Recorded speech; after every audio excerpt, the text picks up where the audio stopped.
Hello everyone, welcome back to the channel. आज हम पढ़ेंगे पर्यायवाची शब्द किसे कहते हैं। तो सबसे पहले हम जान लेते हैं पर्यायवाची का अर्थ क्या होता है। तो पर्याय का अर्थ होता है समान और वाची का अर्थ होता है बोले जाने वाले, यानी वे शब्द जिनके अर्थ एक जैसे होते हैं। तो पर्यायवाची शब्द की परिभाषा हम कैसे लिखेंगे, इस प्रकार। जिन शब्दों का अर्थ एक जैसा हो उन्हें पर्यायवाची शब्द कहते हैं।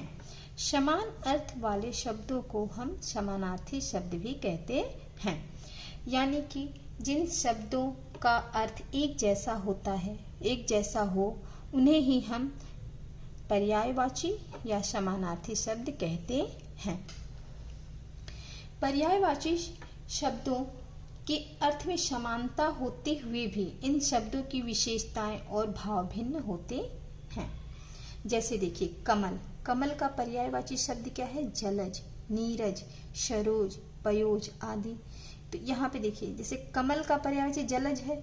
हम कमल तो अधिकतर अपनी भाषा में बोलचाल की भाषा में अपनी बोली में प्रयोग करते हैं, बोलते हैं। जैसे अगर आपसे किसी ने पूछा कमल का फूल कहाँ खिलता है, तो आप उत्तर क्या दोगे? आप उत्तर यही बोल दोगे ना कि कमल का फूल कीचड़ में खिलता है, कमल का फूल कीचड़ में खिलता है। लेकिन अगर कोई पूछे नीरज का फूल कहाँ खिलता है, इस प्रकार कोई पूछता है, अधिक ये सुन के भी कुछ अटपटा लग रहा है ना। जबकि कमल का ही पर्यायवाची शब्द नीरज है, लेकिन हम नीरज अपनी बोलचाल की बोली में इसका प्रयोग नहीं करते। हर जगह ये शब्द नहीं सही बैठता है, यानी कि पर्यायवाची शब्द अर्थ में समानता होते हुए भी सभी शब्दों की अपनी महत्वता, विषय और स्थान के अनुसार ही इन शब्दों का हम प्रयोग करते हैं। ये नहीं कि कोई भी शब्द कहीं भी हम प्रयोग कर लें। आइए देखिए, जैसे देखिए सूरज, सूरज का पर्यायवाची शब्द सूर्य, रवि, दिनकर, दिवाकर, भास्कर है। अगर हम बोले आज सूरज बहुत तेज चमक रहा है, आज सूरज बहुत जल्दी निकल आया, या आज सूरज दिखा ही नहीं, आज सूरज निकला ही नहीं, सूर्य निकला ही नहीं, ये भी हम बोलते हैं। लेकिन अगर हम बोले दिनकर आज निकला ही नहीं, दिवाकर आज दिखा ही नहीं, तो सुन के कुछ अटपटा सा लग रहा है। जबकि सूरज के ही पर्यायवाची शब्द ये हैं, फिर भी हर जगह हर शब्द एक सही नहीं बैठता है बोलचाल में। अब देखिए जैसे फूल, फूल का पर्यायवाची पुष्प, सुमन, कुसुम, प्रसून है। लेकिन अगर हम बोले कि बगीचे में रंग बिरंगे फूल खिले हुए हैं, तो सुन के अच्छा लग रहा है। लेकिन अगर हम इस जगह पे अगर बोले कुसुम, बगीचे में कई रंग बिरंगे कुसुम खिले हुए हैं, या प्रसून खिला हुआ है, या सुमन खिले हुए हैं, तो सुन के अटपटा सा लग रहा है ना। तो अब आप, मुझे लगता है आप समझ में गए होंगे कि पर्यायवाची शब्दों का अर्थ एक जैसा होता है, लेकिन हर शब्द को हर जगह एक जैसा प्रयोग नहीं किया जा सकता है। हर शब्द की अपनी महत्वता होती है। आइए चले कुछ और पर्यायवाची शब्द हम देखें।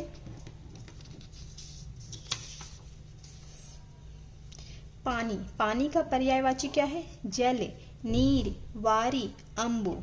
चंद्रमा का पर्यायवाची चंद्र, शशि, राकेश, इंदु। जंगल, वन, गहन, अरण्य, कानन। पक्षी, खग, विहग, पखेरु, नभचर। आसमान का गगन, आकाश, नभ, व्योम। धरती, धरती का पर्यायवाची भू, भूमि, धरा, वसुंधरा।